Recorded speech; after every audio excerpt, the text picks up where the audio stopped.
Alléluia, gloire au Seigneur. Bonjour zot toutes. Zot les bien? Voilà, mon épouse et moi-même, nous sommes très heureux d'être avec vous ce matin.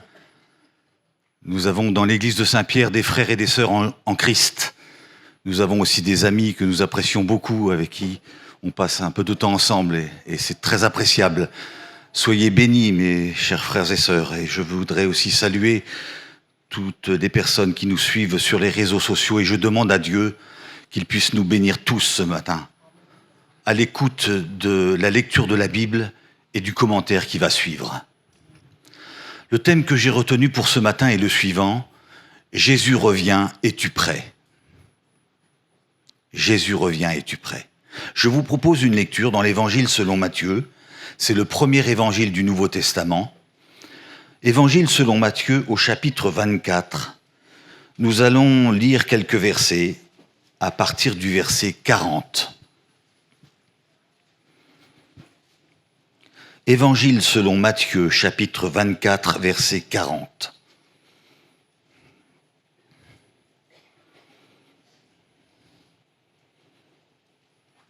Alors, de deux hommes qui seront dans un champ, l'un sera pris, l'autre laissé. De deux femmes qui moudront à la meule, l'une sera prise et l'autre laissée. Veillez donc, puisque vous ne savez pas quel jour votre Seigneur viendra. Sachez-le bien, si le maître de la maison savait à quelle veille de la nuit le voleur doit venir, il veillerait et ne laisserait pas percer sa maison. C'est pourquoi, vous aussi, tenez-vous prêts, car le Fils de l'homme viendra à l'heure où vous n'y penserez pas. Amen. L'un sera pris, l'autre sera laissé. Quelle terrible prédiction, frères et sœurs, nous avons là. Jésus, comme à son habitude, est très clair. Il parle de son retour imminent. Et Jésus a toujours désiré que le maximum d'êtres humains soient sauvés. Il a tout fait, il fait encore tout aujourd'hui pour que le plus grand nombre soit sauvé. C'est pour cette raison que Jésus, à deux reprises, lance cette réalité, parle de cette réalité à venir. Alors, de deux hommes qui seront dans un champ, l'un sera pris, l'autre laissé. De deux femmes qui moudront à une meule, l'une sera prise et l'autre laissée. Un sera pris avec Jésus pour être dans le ciel avec lui pour l'éternité. L'autre sera laissé pour se retrouver dans le feu de la géhenne en enfer pour l'éternité. Pour souffrir pour l'éternité. Alors, pour illustrer cette réalité, pour en montrer l'importance, je dirais même pour en montrer la gravité, Jésus va parler de deux catastrophes. De deux catastrophes qui sont arrivées quelque temps auparavant. Et nous savons que Dieu a tout fait, que Dieu fait tout depuis des siècles pour nous avertir. Dieu fait tout pour nous avertir. Dieu fait tout pour que chacun se prépare à être pris. Personne ne sera pris au dépourvu. Personne ne pourra dire « je ne savais pas ». Dieu fait tout. Et encore aujourd'hui, il le fait pour que chacun soit prêt à être pris. La première catastrophe, c'est le déluge. L'exemple du déluge. Jésus va rappeler ce qui s'est passé lors du déluge. Pendant 100 ans, un siècle, c'est quand même assez conséquent. Pendant 100 ans, Noé, il va travailler pour construire l'arche, c'est vrai. Parce que Dieu va prévenir Noé qu'un déluge va venir. Et Noé, il y croit. Dieu a dit, ça va se produire, hein. Alors je construis l'arche pendant 100 ans. Dieu va lui dire, tu vas construire l'arche parce que c'est elle qui va te sauver du déluge. Et voyez-vous, pendant ces 100 ans, il y a quand même des personnes qui vont naître. Des hommes, des femmes, des garçons, des filles vont naître pendant ces 100 ans. La génération de Noé a eu le temps de se tourner vers Dieu. Noé ne va pas se gêner, et alors qu'il construit l'arche, il va aussi prêcher, il va aussi avertir sa génération, parce qu'il est conscient que le déluge va venir, et si on ne prend pas au sérieux ce qu'il dit, ça va être catastrophique. Pendant 100 ans, Noé va prêcher à sa génération.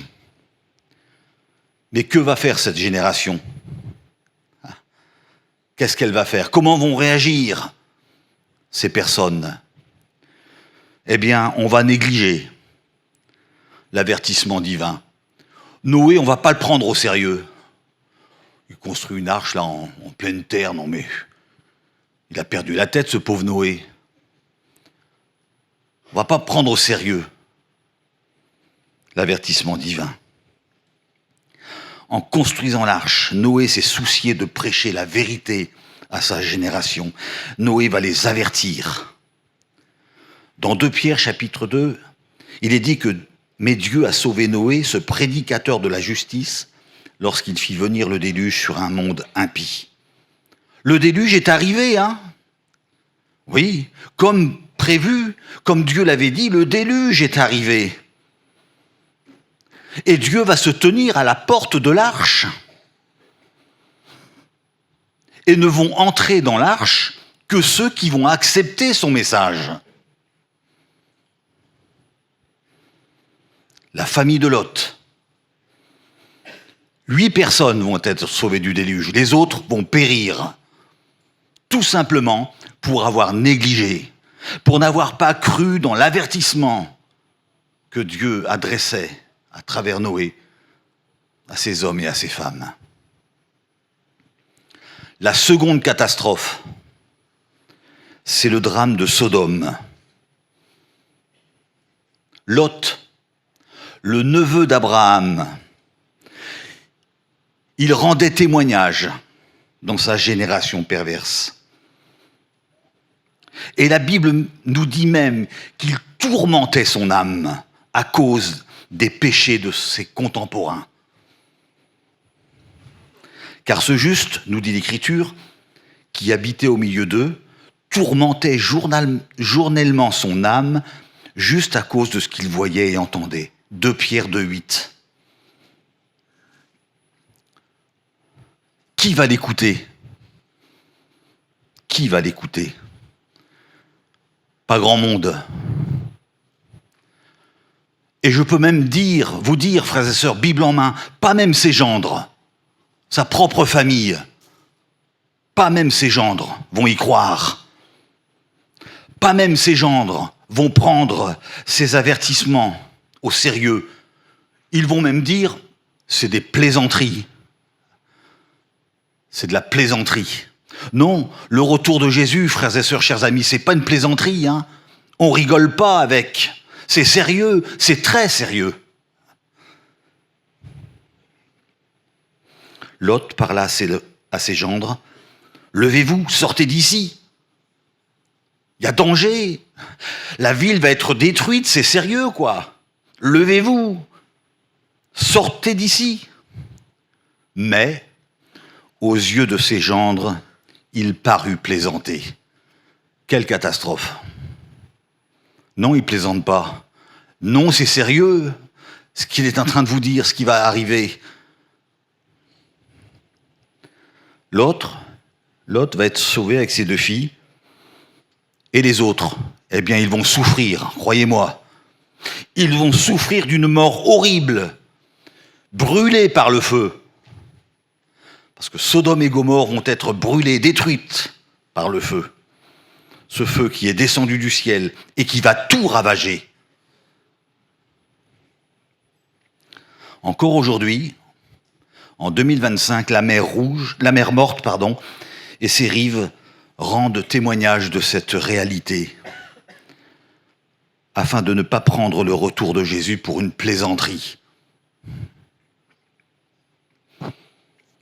L'un sera pris, l'autre sera laissé. Permettez-moi de vous parler pendant quelques minutes de ces personnes qui ne seront pas prises.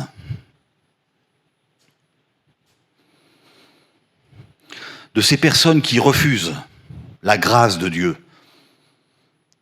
De ces personnes qui refusent de mettre leur vie en règle avec Dieu. Parce qu'on est libre ici-bas. Dieu ne force personne. Dieu ne contraint personne. Chacun est libre de dire oui, de dire non. Parmi ceux qui seront laissés, il y a ces personnes qui, durant leur pèlerinage terrestre, auront refusé l'invitation ou les invitations que le Seigneur leur adresse. Je crois qu'il y a des vaillants dans l'église de Saint-Pierre. Il y en a parmi nous ce matin, les vaillants là, qui le samedi matin vont dans les rues. Oui, je vois des mains qui se lèvent, voilà. Vous, frères et sœurs, qui avez fait la braderie dernièrement, vous voyez très bien de quoi je parle. Quand on parle du Seigneur, tout le monde ne dit pas oui, hein. Tout le monde ne dit pas, oui, je vais venir avec vous à l'église. Non, non, il y en a qui rient, hein. Il y en a qui nous prennent pour des, excusez-moi, des rigolos. Ils ne prennent pas au sérieux ce qu'on leur dit. Mais c'est quoi cette secte encore, là? Qu'est-ce qu'ils sont encore en train de nous raconter, là? Quand tu témoignes, quand tu es sur le terrain, c'est la réalité de tous les jours, mais ça ne date pas d'aujourd'hui. Eh bien, ceux qui seront laissés, ce sont ces personnes qui délibérément auront dit non. Je veux pas de toi, Seigneur. Je veux pas mettre ma vie en règle avec toi. Je veux pas de ton pardon. Je veux pas de ton salut. Dans la parabole des invités, vous l'avez dans Luc 14, versets 15 à 24, Jésus va parler de ceux qui refusent l'invitation à la vie éternelle. Et dans cette parabole, frères et sœurs, chers amis, vous avez des motifs. Les gens vont donner des motifs, des raisons, qui peut-être même à leurs yeux sont valables, légitimes, pour dire non à Dieu. Les motifs sont très différents. Vous en avez un, il a acheté un champ. Ah oui, il faut aller le voir ce champ quand même. Il a acheté un champ, il est riche, il a de l'argent. Et cette personne, elle va chercher sa satisfaction dans les richesses de ce monde. Il y a un autre, il doit faire travailler ses 5 paires de bœufs. C'est un homme plongé dans son travail, plongé dans ses activités. 5 paires de bœufs, il y a du boulot, j'ai pas le temps, quoi. Hein. J'ai pas le temps pour Dieu.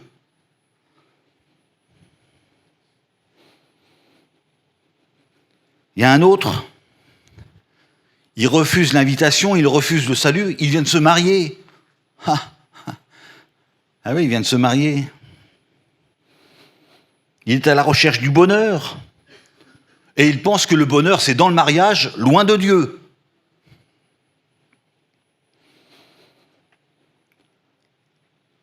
L'évangéliste Matthieu va nous préciser l'état de cœur de ces individus. C'est intéressant, hein, l'état de cœur de ces individus.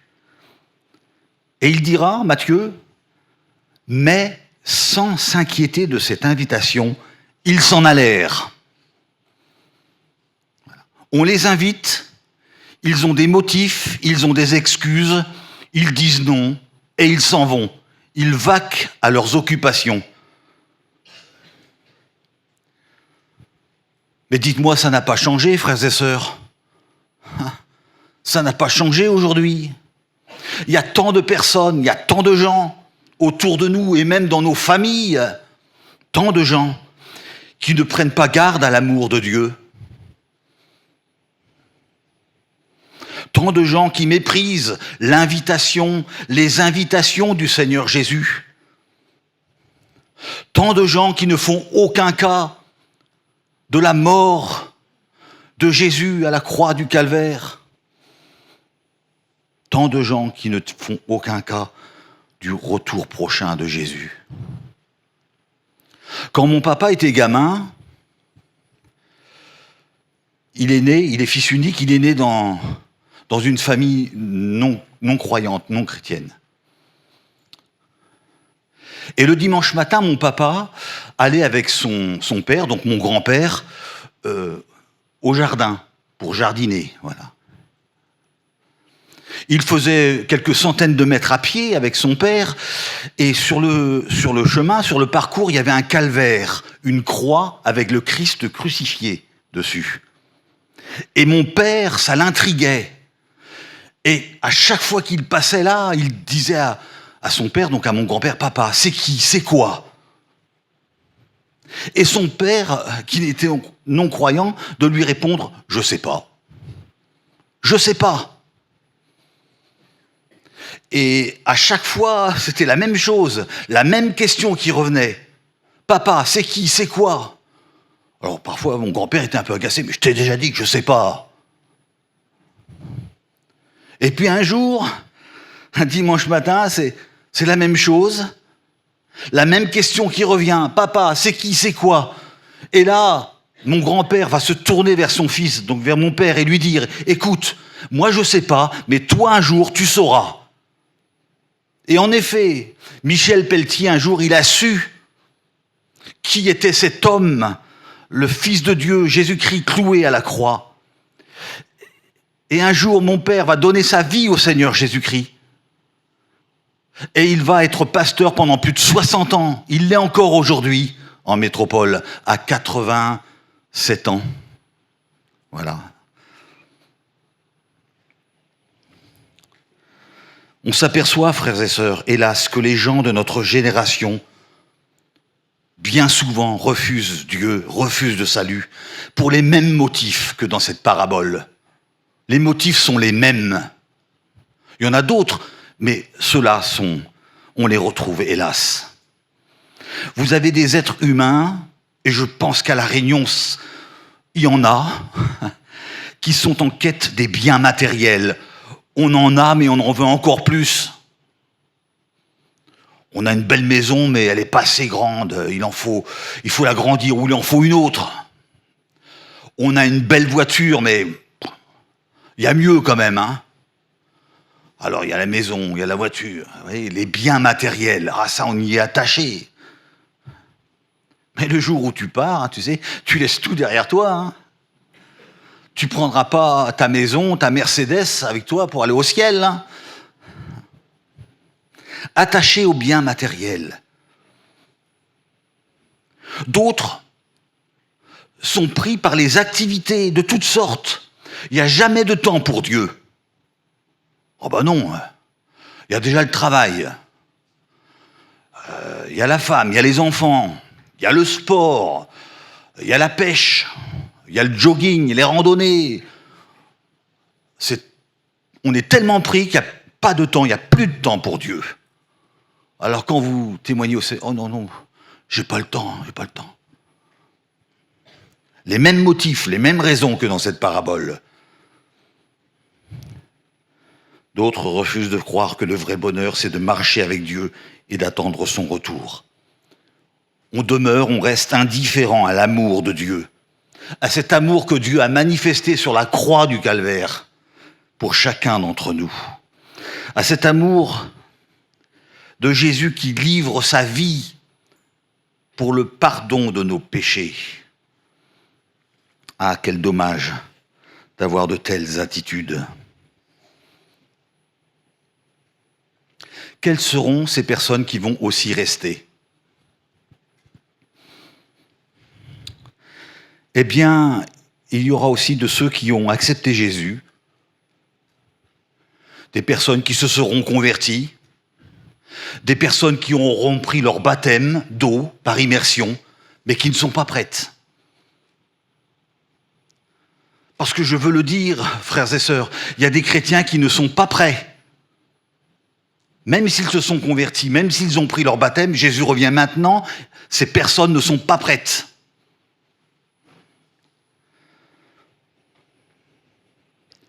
Jésus va donner 2 paraboles très claires pour nous exhorter, vous et moi, à la vigilance.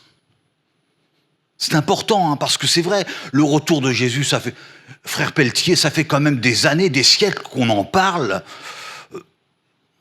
On finit peut-être par lâcher du mou un petit peu, par laisser aller. C'est peut-être pas encore maintenant, hein. Bon, c'est vrai que ça barde un peu, on entend des guerres, des bruits de guerre, mais on a encore le temps, hein. Pas de panique. Jésus, dans ces 2 paraboles très claires, nous exhorte à la vigilance et à nous tenir prêts pour son retour. Jésus veut parler d'un serviteur méchant. Un serviteur méchant. Il sait que son maître va revenir, hein. Et il se laisse aller à fréquenter les païens. Ce serviteur est gagné par la méchanceté. Il se met à battre son prochain. Il se conduit ainsi. Il se met à battre ses compagnons. Il mange et boit avec les ivrognes. Le maître de ce serviteur viendra et il le mettra en pièces et lui donnera la part avec des hypocrites. Matthieu 24, versets 49 et 50. Je remarque avec vous plusieurs choses. Cet homme, c'est un serviteur au service de son maître. Un chrétien. Un chrétien. Il mange et boit avec les ivrognes. Il aime leur compagnie. Il n'est pas sanctifié. Il n'est pas séparé du monde, comme doit l'être le chrétien. On est dans le monde, mais on n'est plus du monde. Il manque d'amour, il a des querelles avec ses compagnons. J'ai envie de dire, quel triste chrétien.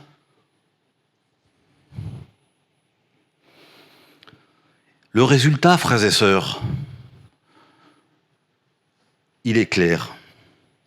Ce genre de chrétien sera laissé. L'un sera pris, l'autre laissé. Ce genre de chrétien sera laissé.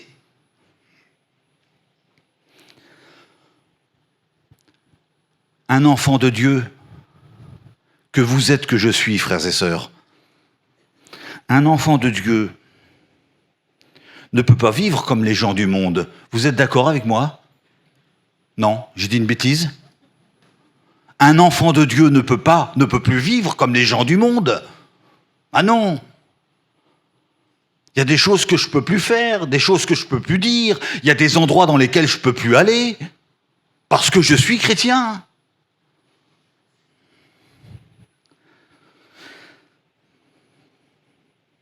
Il faut parfois être courageux en tant que chrétien. Il faut parfois fuir certaines compagnies, hein, parce qu'il y a des compagnies qui sont nocives, qui sont dangereuses.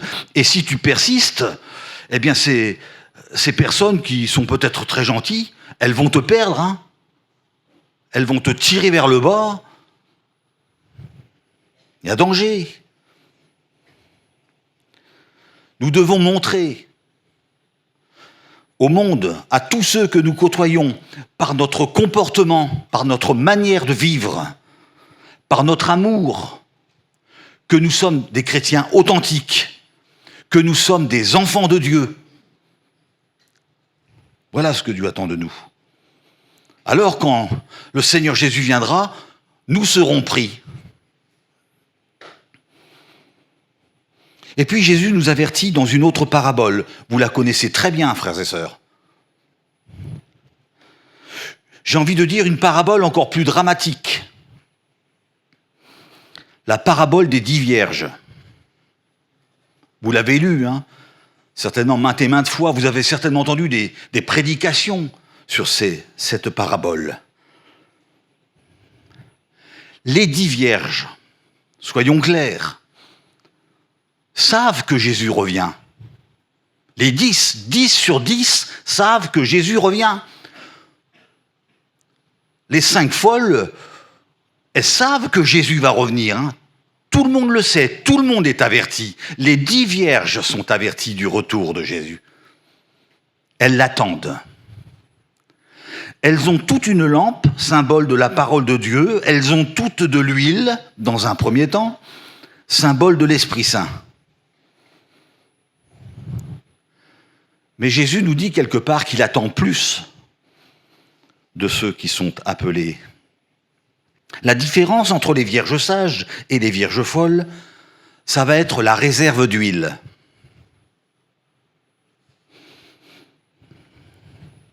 Quand le cri va retentir au milieu de la nuit, à un moment où on ne s'y attend pas, à un moment où on dort, en principe, quand le cri a retenti au milieu de la nuit, les vierges folles vont réaliser qu'elles manquent d'huile. Aïe, aïe, aïe. On n'a pas assez d'huile. Merci pour ce verset qui s'affiche. Les folles dirent aux sages, « Donnez-nous de votre huile, car nos lampes s'éteignent. » Mais les vierges sages n'avaient pas le pouvoir de les aider. Et elles vont leur répondre, « Allez chez ceux qui en vendent. Achetez-en pour vous. » Les vierges sages ne peuvent pas payer pour les vierges folles. Je répète, les vierges sages ne peuvent pas payer pour les vierges folles. C'est de leur faute. Elles manquent d'huile, elles sont complètement responsables de cela. Et Jésus nous enseigne, voyez-vous, frères et sœurs, et je pense que ça sera clair pour nous tous, il y a un prix personnel à payer pour son salut. Je ne suis pas sauvé parce que mon père est pasteur depuis 60 ans. Non. Il y a un prix personnel à payer. Il y a un acte personnel à faire, un acte de foi. Et chacun, individuellement, doit s'approcher de Dieu et lui dire « Je te demande pardon pour mes péchés, pardon pour ma vie passée. Sauve-moi, sauve mon âme, inscris mon nom dans ton livre de vie. » Et même si j'ai des parents pieux, des grands-parents pieux, consacrés, chrétiens, je dois, pour moi, prendre position. Je dois moi-même payer le prix pour être prêt. Je m'empresse d'ajouter, frères et sœurs, quand même, que le salut, il est gratuit.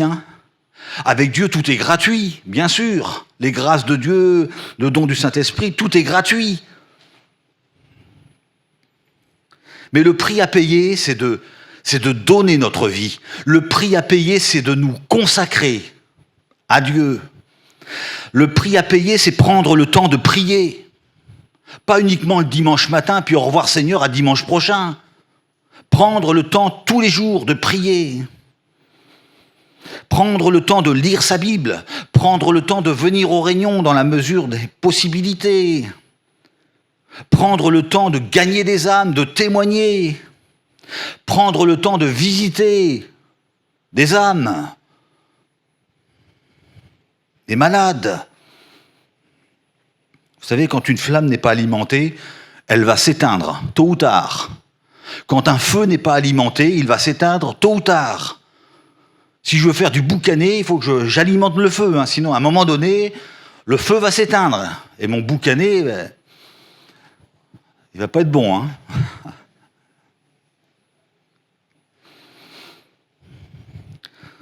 Le piège du diable, frères et sœurs,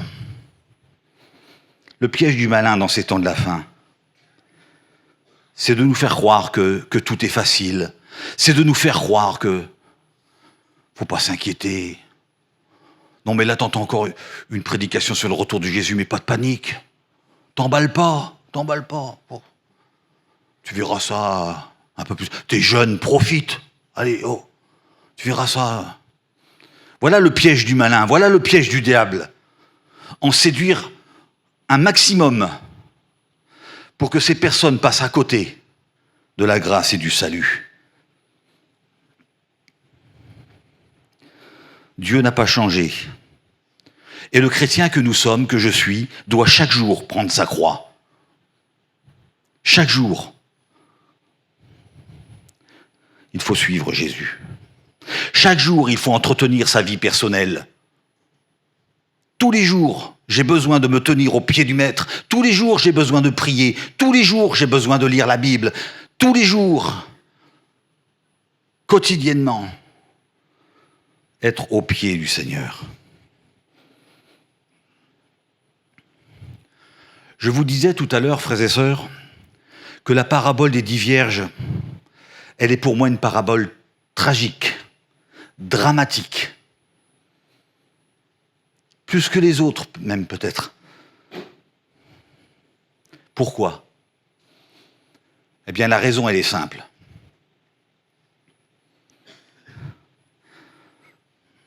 Être si près du but, être si près du ciel, et être perdu. Vous ne trouvez pas ça dramatique ? Être si près, à 2 doigts. Être si près du royaume et finalement être laissé, ne pas être pris, c'est dramatique.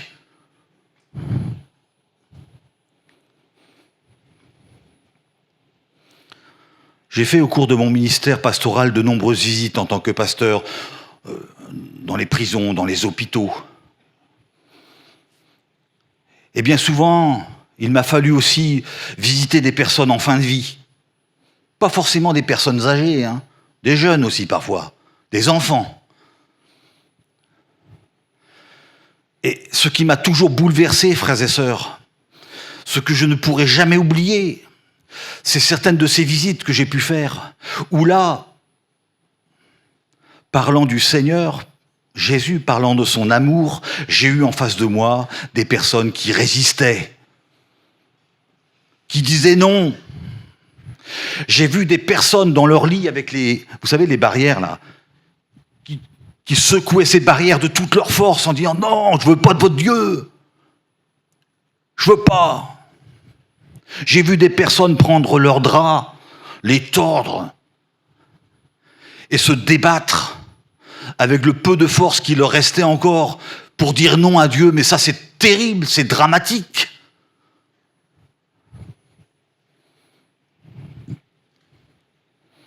Être si près. Tu es peut-être ici ce matin à ce culte, mon frère, ma sœur, jeune homme, jeune fille, tes parents sont chrétiens, tu es venu au club, tu as été au Dodan, au Colo, au camp. Tu es assis, c'est bien ce matin, mais tu n'es pas prêt.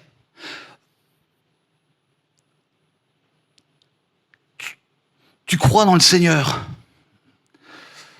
Tu es interpellé par les témoignages que tu entends, par ce que tu vis à la maison. Mais si le Seigneur revient maintenant, tu n'es pas prêt. Tu seras pas pris. T'es pourtant pas loin, hein. T'as juste qu'à dire oui, t'as juste qu'à saisir la main que le Seigneur te tend. Et tu es sauvé. Mais il faut le faire. Il faut le faire.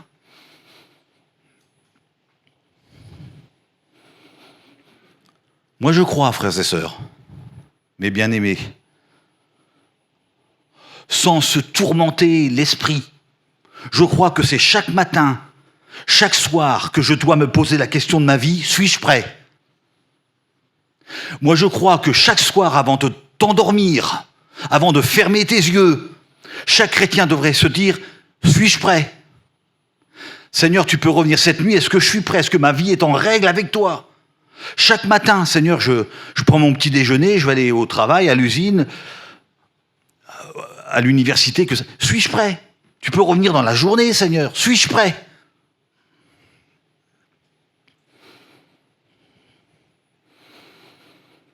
Est-ce que j'ai fait le plein de ma réserve d'huile ? Est-ce que je ne vais pas être pris au dépourvu ? Ça va être terrible, frères et sœurs, quand on va être au ciel et qu'on ne verra pas certaines personnes, vous croyez pas ? Aïe, aïe, aïe. Et pourtant, je lui avais parlé du Seigneur, et pourtant, il est venu à l'église. Mais il n'est pas là. Elle n'est pas là.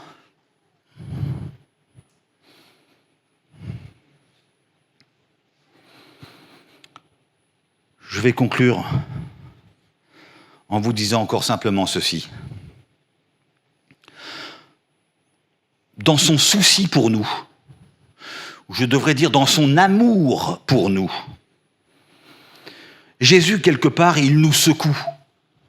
Pas pour nous faire du mal, hein. Jésus nous secoue par ses avertissements. Et Jésus va conclure cette parabole avec ces mots. Veillez donc, puisque vous ne savez ni le jour ni l'heure. Avant nous, il y a des gens qui ont prétendu, hein. On sait que le Seigneur va revenir à telle date. On s'est préparé, on est allé dans un endroit, mais il n'y a rien qui s'est passé, hein. Personne ne sait ni le jour ni l'heure. D'où la nécessité d'être prêt, d'où la nécessité d'être vigilant.